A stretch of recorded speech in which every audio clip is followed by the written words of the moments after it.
Welcome everyone. Welcome to a very special edition of our IBA stage events. These are usually held over Zoom remotely, but we're extremely happy to have the occasion of having one with live audience. I'll keep the presentation very short. I just want to welcome everyone that is following us also over our Zoom link. In a microphone, I also want to extend our gratitude and thanks to everyone in the Bienal de Sao Paulo that has made this possible, as well as our 10th General Assembly. And yeah, I give you the... Thank you very much. Good afternoon, everyone. It's a great pleasure to have you all here this afternoon. I'd like to start by thanking Hor Al-Qassimi, President of the International Bienal Association, for her presence. Great to have you with us. It's an honor for us to host a General Assembly, so would also like to thank you for the opportunity and your trust. I hope you're enjoying your program and the city. I also have to thank, of course, the curatorial team that is here with us today, Diane Lima, Grada Kilomba, Hélio Menezes, and Manuel, Borja, Villel. The exhibition, a round of applause to them, please.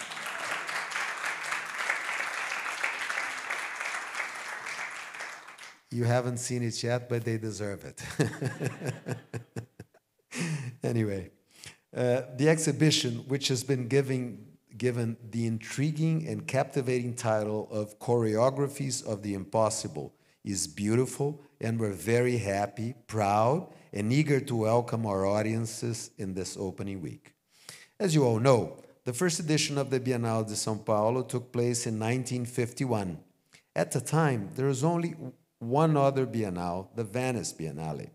Since then, everything has changed, and the art world has absorbed the format, improved it, and the transition from modern to contemporary art has found in its type of exhibition its most fertile ground for experimentation, provocation, and success. But, as you also know very well, an exhibition is not just about artworks, artists, and concepts. It's about deadlines, budget, and above all, know-how. Managing an event of this magnitude requires in-depth planning, creating a network of sponsors and supporters, partners and managers. It requires putting together a team of professionals who say, "Give me a challenge and I'll meet it with joy." That's why this meeting is so important. It's an opportunity to talk and exchange experiences about what's most important to us, the making of a Bienal. Like any art institution, the Fundação Bienal de Sao Paulo has had various management models throughout its history and has improved to achieve solid financial and institutional health while working for transparency and a broader role for its management bodies. Opportunities like today's are essential for us to take a step back, think about our history, reevaluate our practices, and move forward with strengthened and renewed partnerships and new ideas, new plans. Without further ado, and I'll turn the floor over to the curators, and thank you again for being here, and I hope you enjoy your time in Sao Paulo. Thank you.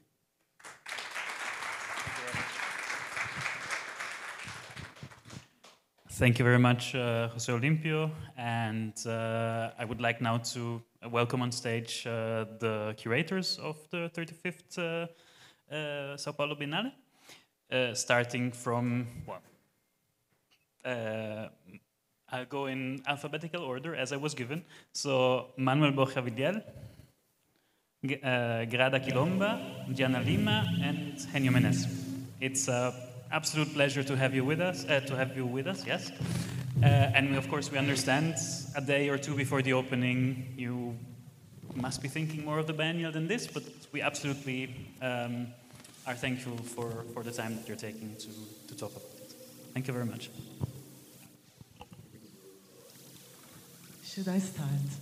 I never want to start because I think it should start with a woman, but not a woman from Europe. So, but I am very happy to welcome you.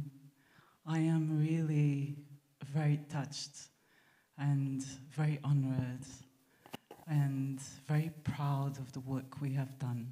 So maybe I start exactly there. How do we formate ourselves as a collective?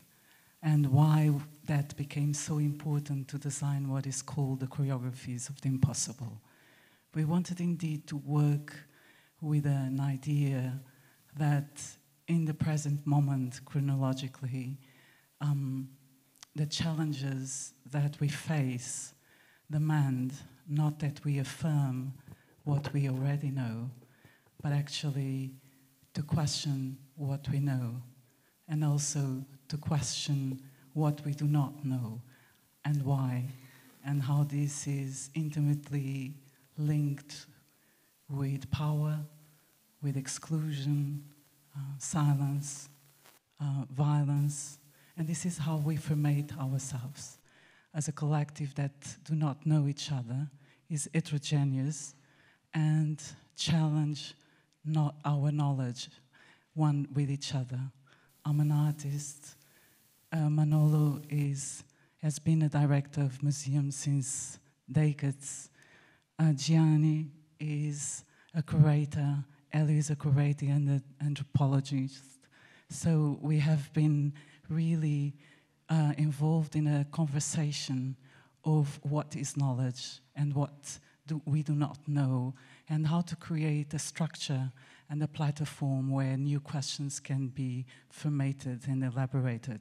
So basically, we were very keen on creating a structure where instead of giving answers, we create a platform to elaborate questions that have not been there before, possibly. And for that, we had to take that risk of creating a collective that changes the normativity, how a biennial usually is formed. And the way we came together started indeed as a dance or as a choreography of the impossible. It was indeed impossible that the four of us meet and elaborate what we have elaborated. And I start from here to what is the choreographies of the impossible. But above all, it was about dismantling what we know, knowing that the knowledge that was given to us and the vocabulary and the language can no longer indeed tell the stories that are urgent to tell. And the stories that we want to tell can no longer be told with the language that were given to us. It's a language that sometimes cannot even name the so many histories that we want to tell. And with this principle, we dived into the impossibility to create the possible and the dance.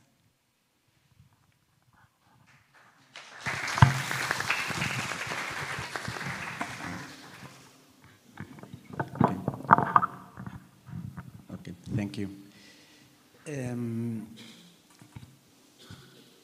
Grada spoke very well about how the team was organized, how we changed progressively, and I will pick up something that she mentioned. I mean, to be together, we are very different.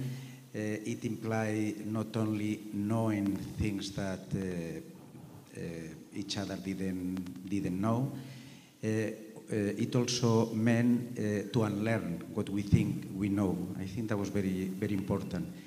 Very often when each one of us proposed an artist or an idea, and it was a new idea, that was, since we got together because we have certain sympathies, we have certain ideas in common, we agree. However, the disagreements came when there was names that we all knew, because actually probably we knew them from different reasons, and there is where the problem starts. So this unlearning, I think, is actually very important, and that has to do with the choreographies of the impossible. Choreography, etymologically, it implies an impression of the body in the space, but this also implies that it's a space that you keep creating all the time. It's a space that you keep generating all the time with the movement of the body that sometimes could be still. That movement also implies rhythm, It implies a time which is not a progressist, linear time of Western thought. It's a time where an interruption in the past could open new futures.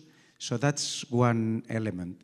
The impossibility also implies something else. It implies that there is somebody who decides what is possible and what is impossible, somebody who decides what are the rules, and the choreography implies that those rules they can be changed all the time. So in that sense, our show, our exhibition, needless to say, is a very political one. It's an exhibition where there are many of the subjects of today, call it climate crisis, call it inequalities, call it this kind of global civil war that we are living in, which are there.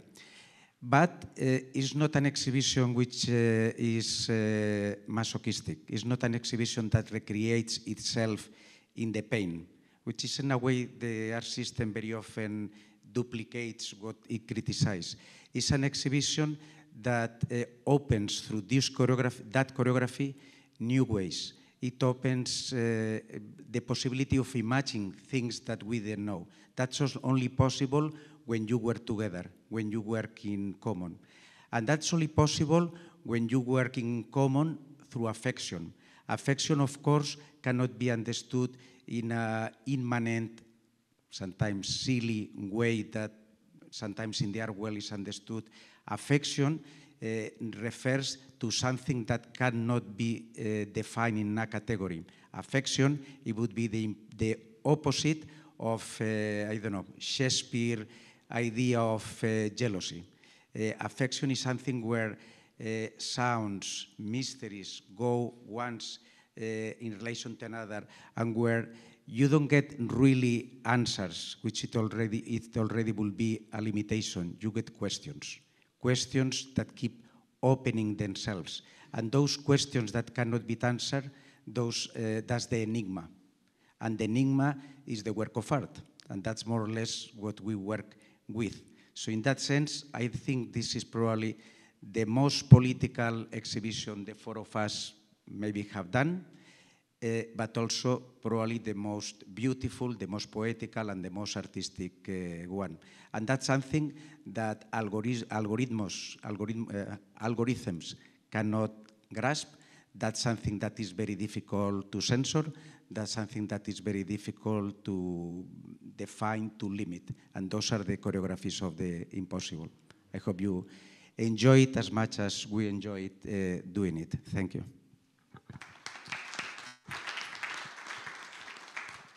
You know, as you see, we are very proud and are happy with the work you have done. And I think this exhibition is also a moment to celebrate, to have people who are attending the calling of the Biennial of Sao Paulo and also attending our call to think about what is impossible, especially in a place as Brazil.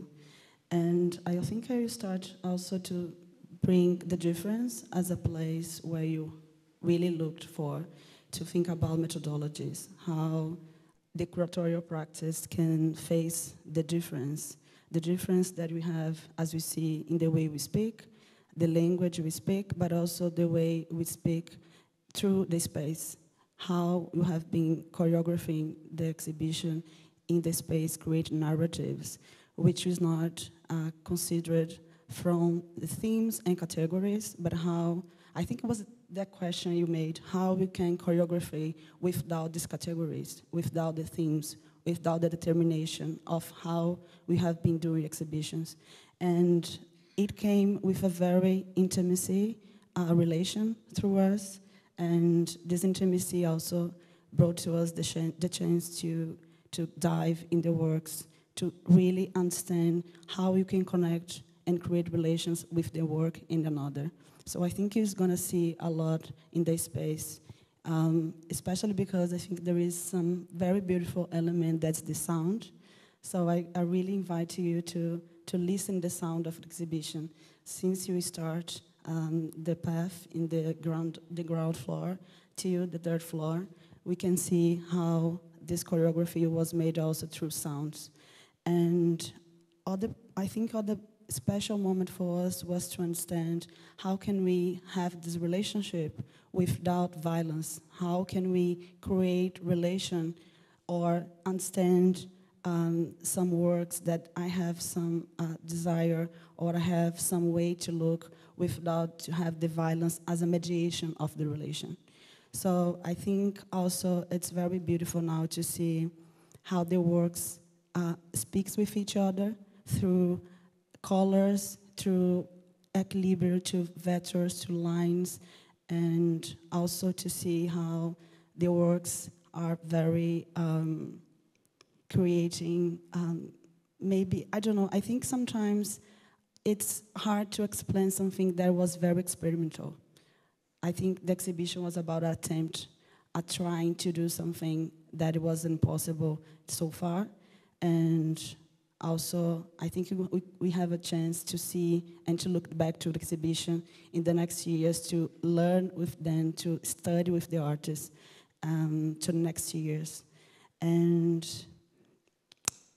I think there is another very important point that you're going to see in the exhibition is the way the impossible performs in language. So when Manolo says about we have a very beautiful political exhibition, but we also have a very poetical exhibition.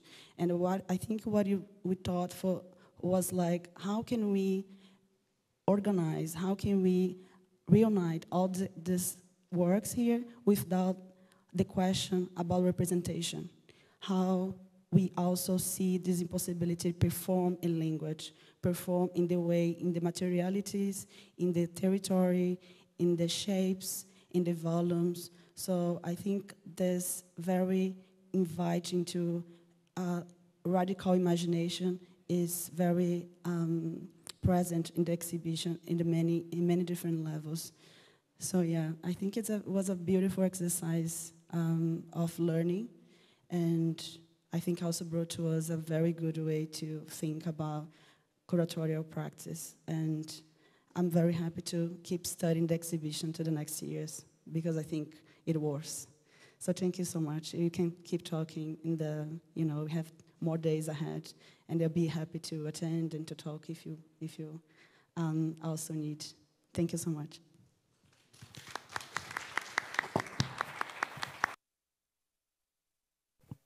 So it's the very difficult task to be the last one, but just I want to address that we are very, at this moment, one day before the opening, the pre-opening, and like at the last moment, checking the little details, and we have this feeling of being happy and proud and satisfied with the work we have done.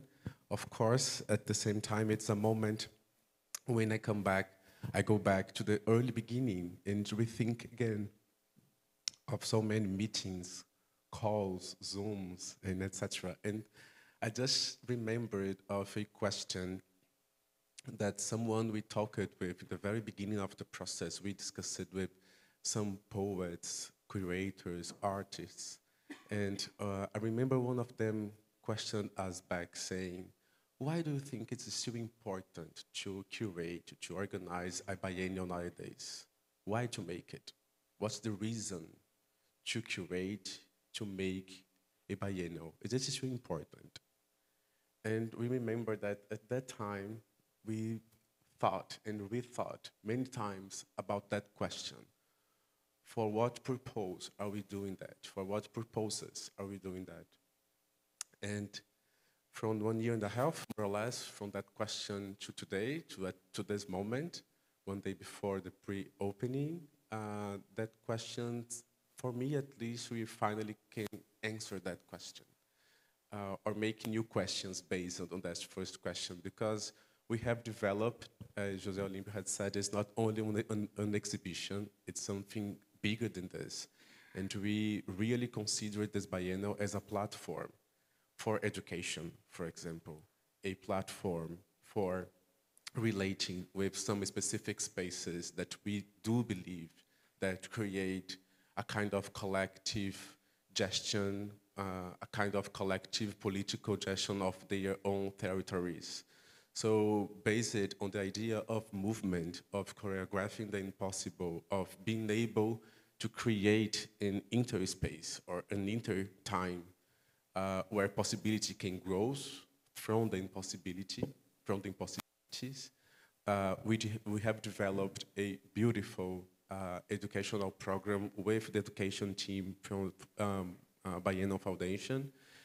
It was converted into three publications in different times. It's the first time Bienal de Sao Paulo do something like this. It used to be just one publication of the education early before the exhibition. So when the exhibition arrived, that material was a little bit old.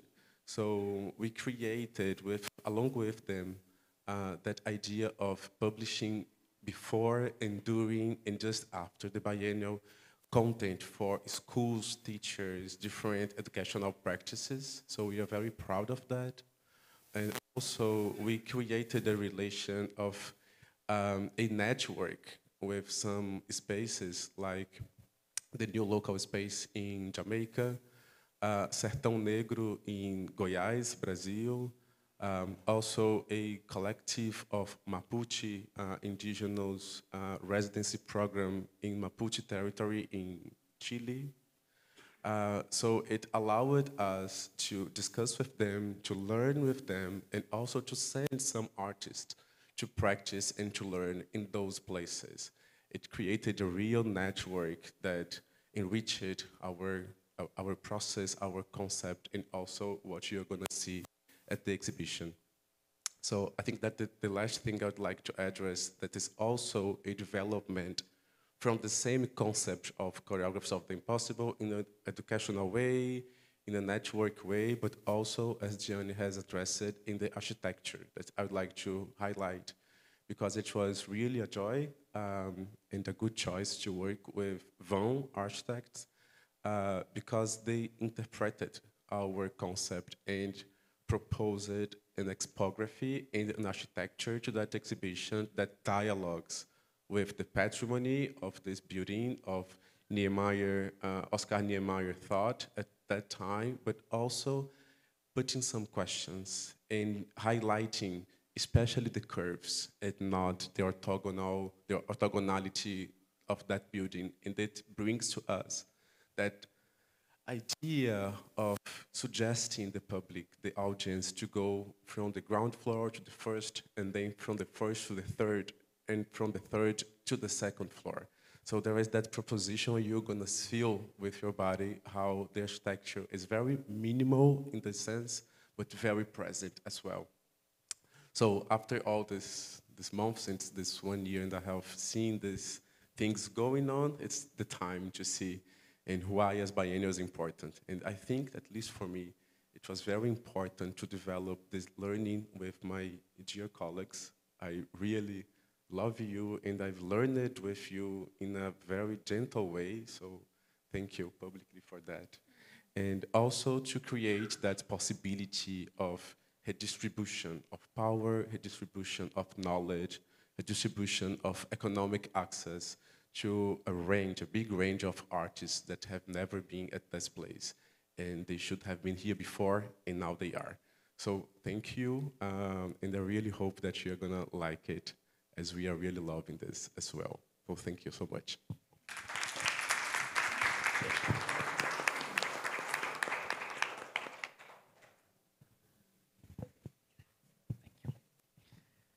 Thank you, Grada. Thank you, Diane, Manuel, and Helios. Hélio, sorry. It was wonderful to hear you talk about the Biennial. I also want to greet our viewers from Zoom. I think right now we can give you the goodbye to the next IBA stage.